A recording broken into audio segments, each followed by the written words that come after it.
Off the Rails. Gordon was resting in a siding when Henry came by and said, "Hello, fat face! Hello, fat face!" Gordon was furious. "What cheek! What cheek! That Henry is too big for his wheels. Fancy speaking to me like that. To me, who has never had an accident. Never, ever had an accident." Percy was a bit puzzled. "Oh, but Gordon, aren't jammed whistles and burnt safety valves accidents?" "No, indeed, they are not accidents. Not accidents. They're just high spirits. I mean, it might happen to any engine. But to come off the rails, well, I ask you, is it right? Is it decent, A few days later, it was Henry's turn to take the express. Gordon watched him getting ready. "Better be careful, Henry. You're not pulling the flying kipper now, you know. Mind you keep to the rails today, won't you, Fat face, whoosh, fat face, whoosh, fat face, whoosh, fat face, whoosh, whoosh, whoosh." And Henry went on his way. But Gordon didn't care. He yawned and went off to sleep.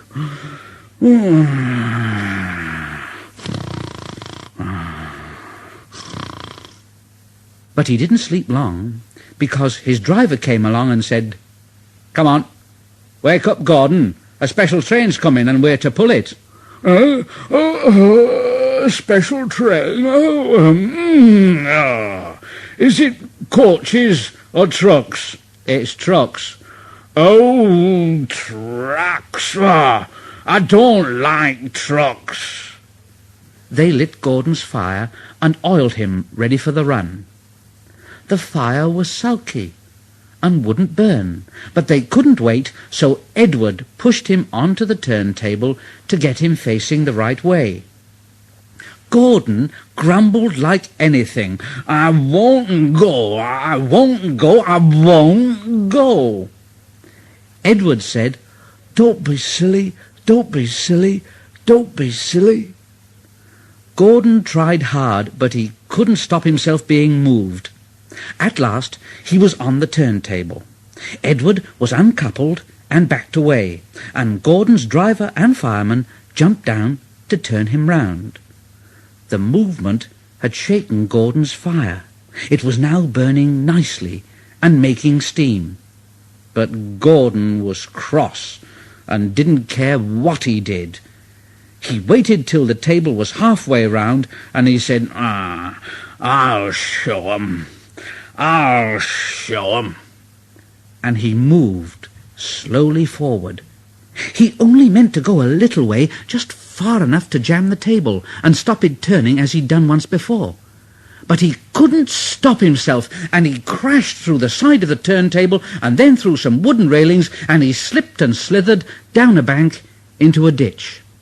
His wheels churned around in the mud. "Oh, my wheels are spinning. I can't get out. I can't get out. Oh, please get me out.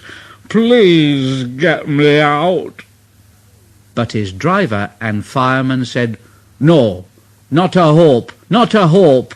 You're stuck, you silly great engine, you silly great engine. Don't you understand that? Don't you understand that, They telephoned the Fat Controller, who said, Yes. Oh, so Gordon didn't want to take the special and ran into a ditch. Oh, yes. What's that you say? The special's waiting? Well, tell Edward to take it, please. Yes. Gordon? Oh, leave him where he is. We haven't got time to bother about him now."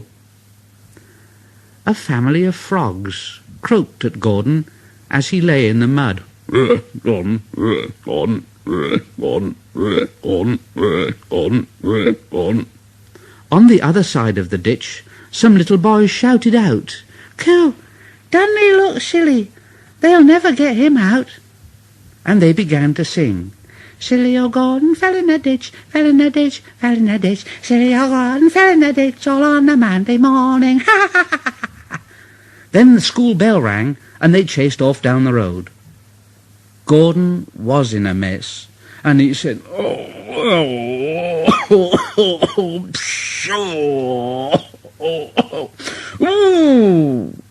And he blew away 3 tadpoles and an inquisitive newt. And Gordon lay in the ditch all day long, and he was very, very unhappy.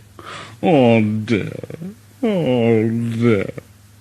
I shall never get out.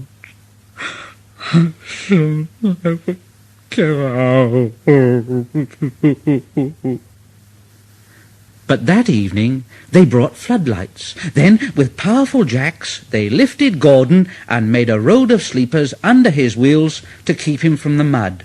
Strong wire ropes were fastened to his back, and James and Henry, pulling hard, at last managed to bring him to the rails. Late that night, Gordon crawled home, a sadder and a wiser engine. Autumn leaves. 2 men were cleaning Gordon. Gordon didn't like it. Mind my eye, mind my eye. You've got your holes in my eye. Oh, stop it. Oh, shut up, silly. Shut up. Here, Bert, did you ever see such mud? No, Alf, I never did. You ought to be ashamed, Gordon, giving us extra work like this. The hosing and the scrubbing stopped. Gordon opened one eye, but shut it quickly. The fat controller came along. Now, wake up, Gordon, and listen to me, will you? Now, look, you will pull no more coaches until you're a really useful engine. Understand that? A really useful engine. So there. So Gordon had to spend his time pulling trucks, and he felt his position deeply. Oh, goods trains. Goods trains. Oh, I ate goods trains. I ate 'em. And he went up to the trucks, and he banged them about, and they shouted out, "Oh, oh, oh, oh, oh, oh, oh, oh, oh, oh, oh, oh." James, who was watching all this, said, "It's no good going on like that, Gordon. Trucks will be trucks, you know." Ah, well, not with me they won't. Not with me. Huh? I'll teach 'em. Go on. And another truck scurried away. They tried to push me down the hill this morning, James.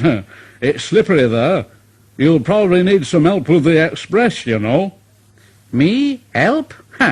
I don't need any help on hills. Gordon laughed and got ready for his next train. And James went away to take the express. Slippery hills indeed. I don't need help. Come on, you coaches. Come on.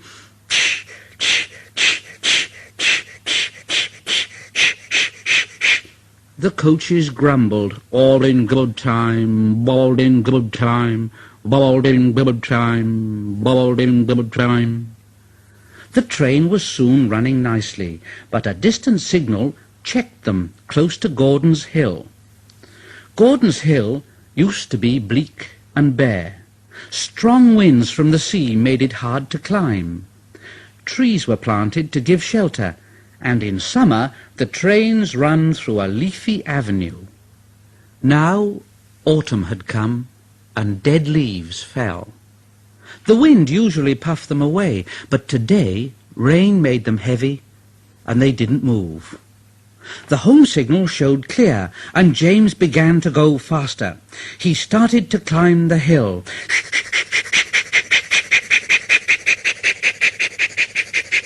Easy, do it, easy, do it, easy, do it, easy, do it, easy, do it, easy, do it, easy, do it. Halfway up, he was not so sure. I must do it, I must do it, I must do it, I must do it, I must do it. But try as he would, his wheels slipped on the leaves, and he couldn't pull the train at all. "What's the matter? What's the matter? What's the matter? Matter, matter, matter, matter, matter, matter, matter, matter. What's the matter? What's the matter, matter, matter, matter, matter, matter, matter, matter, matter?" James's driver tried to calm him. "Steady, old boy, steady." The train slowly stopped, for although James's wheels were turning forwards, the whole train started slipping down the hill. James shouted, "Help! Help! Help!" James's driver shut off steam, carefully put on the brakes, and skillfully stopped the train. The guard came along and poked his head into the cab. "Know what? Back to the station and send for a banker." So they brought the train safely down. But Gordon, who had followed with the goods train, saw what had happened. "Hello, James. I thought you could climb hills." All James could say was, he hadn't enough steam. "Ah, well, James, we live and learn, don't we? We live and learn. Never mind, little James. I'm going to push behind. Now look, whistle when you are ready, So James waited till he had plenty of steam, and then he went, "Right, pull hard, James, pull hard. We'll do it. Pull hard, we'll do it. We'll do it. Pull hard, pull hard." Clouds of smoke and steam towered from the snorting engines as they struggled up the hill. "We can do it. "We will do it." We can do it. "We will do it." We can do it. "We will do it."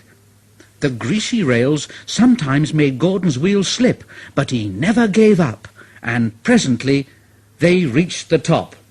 We've done it. "We've done it." We've done it. "We've done it." All right, James. Well, goodbye. "Goodbye, Gordon, and thank you very much indeed." Gordon watched the coaches wistfully till they were out of sight. Then slowly he trundled back to his waiting trucks. Down the mine. One day Thomas was at the junction when Gordon shuffled in with some trucks. Thomas said, "Phew, what a funny smell. Can you smell a smell, Annie and Clarabelle?" No, I can't smell a smell, Thomas. "Oh, no, I can't smell a smell, Thomas." "Yes, it's a funny sort of smell, isn't it, Gordon, Well, no one noticed it till you did. It must be yours. "It isn't. Annie, Clarabelle, do you know what I think it is? It's ditch water." Ditch water? "Yes, ditch water. Goodbye. I'm off."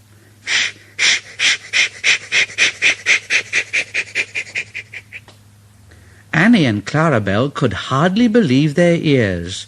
They kept telling Thomas, You mustn't be rude. You make us ashamed. "Oh, you mustn't be rude. You make us ashamed." But Thomas didn't care a bit. He just laughed. "Oh, that was funny, that was. That really was funny." He felt very pleased with himself. Annie and Clarabelle were deeply shocked. They had great respect for Gordon, the big engine. Thomas left the coaches at a station and went to a mine for some trucks. Long ago, miners digging for lead had made tunnels under the ground. Though strong enough to hold up trucks, their roofs could not bear the weight of engines. A large notice said, "Danger! Engines must not pass this board." Thomas had often been warned, but he didn't care. He'd often tried to pass the board, but he'd never succeeded, and he always used to say, "Ha! Silly old board! Silly old board!" This morning he laughed as he puffed along, and he made a plan. He had to push empty trucks into one siding and pull out full ones from another. His driver stopped him, and the fireman went to turn the points. The fireman waved, Come on! Come on! and then Thomas started.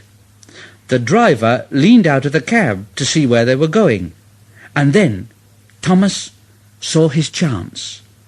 Right, now! And bumping the trucks fiercely, he jerked his driver off the footplate. "Hurrah! I've done it! I've done it!" And laughing like anything, Thomas followed the trucks into the siding, past the notice board. But suddenly there was a rumbling and a groaning, and the rails quivered.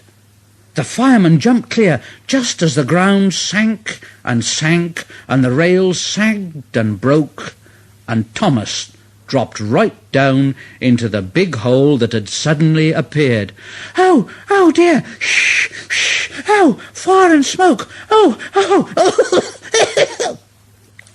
Oh, oh, I'm sunk!" And he was. He could just see out of the hole, but he couldn't move. "Oh, oh dear! Oh dear! Oh, I am a silly little engine, no." Yes, and a very naughty one too, Thomas. I saw you. It was the fat controller. "Oh, please, sir, get me out, sir, and I won't be naughty again." Well, I'm not so sure about that. We can't lift you out with the crane. The ground's not firm enough now. Let me see. I wonder if Gordon could pull you out. "Oh, Gordon, yes, sir. Oh." Thomas didn't want to meet Gordon just yet. When Gordon heard what had happened, he started to laugh.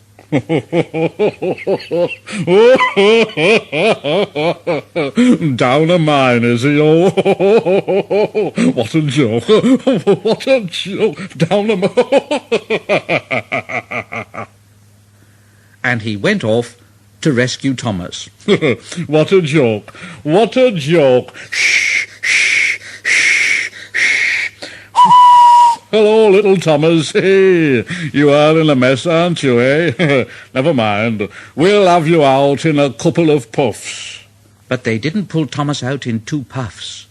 Gordon was panting hard and nearly purple before he dragged Thomas out of the hole and safely past the board. "Oh, Gordon, I am sorry that I was so cheeky." Oh, that's all right, Thomas.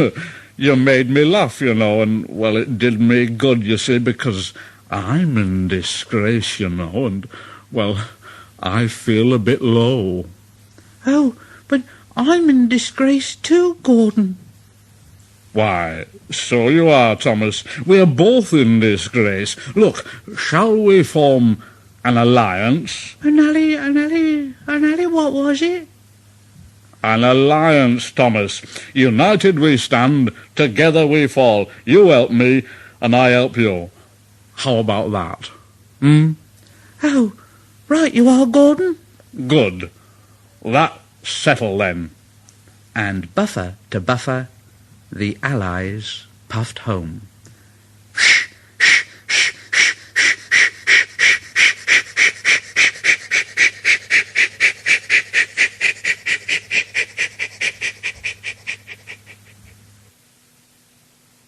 Paint pots and queens.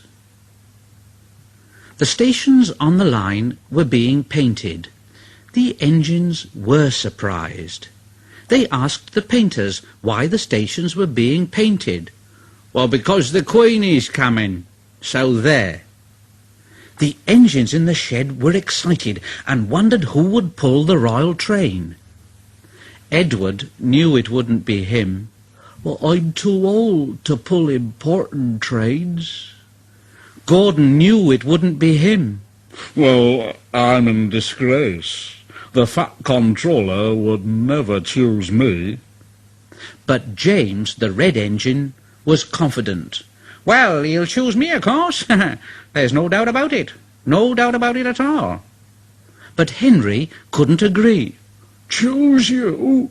Choose you? You can't climb hills. He will ask me to pull it, and I'll have a new coat of paint. You wait and see." The days passed, and Henry puffed about proudly, quite sure that he would be the royal engine. One day, when it rained, Henry's driver and fireman stretched a tarpaulin from the cab to the tender to keep themselves dry. Henry puffed into the big station.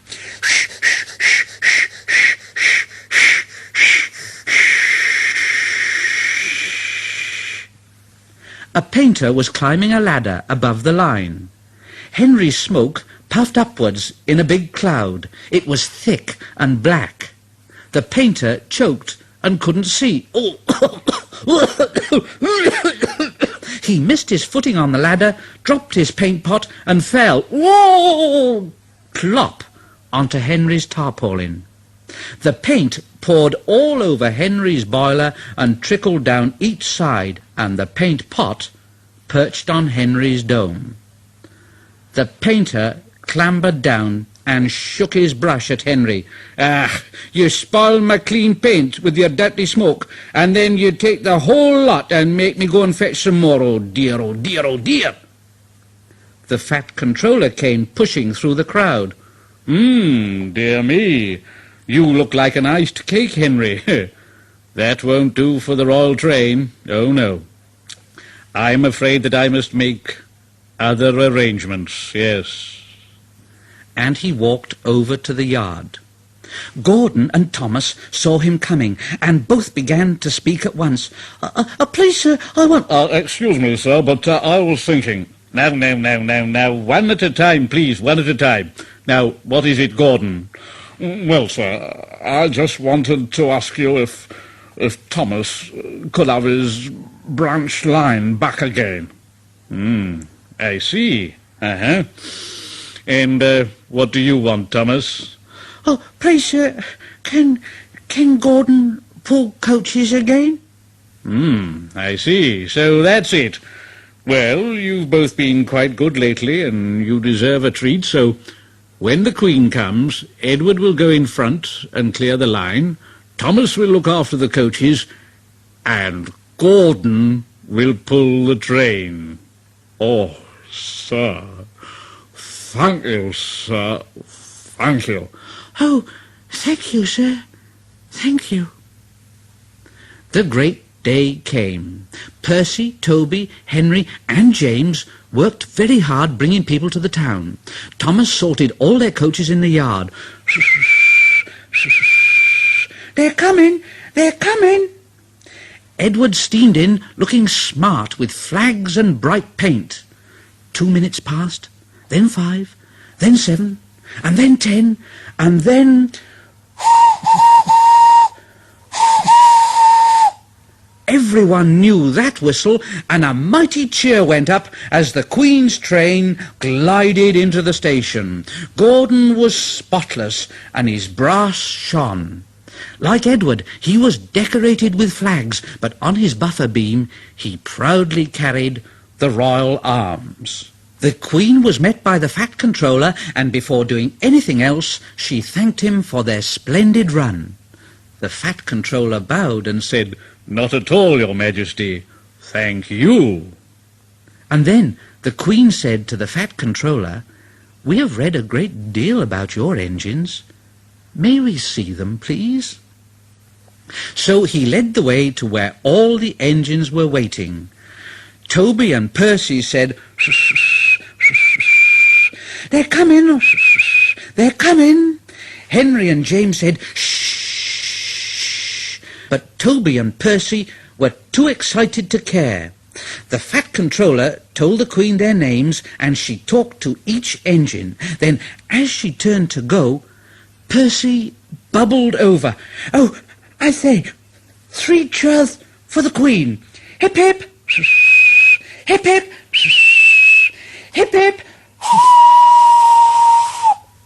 The Fat Controller held his ears, but the Queen, smiling, waved to the engines till she passed the gate.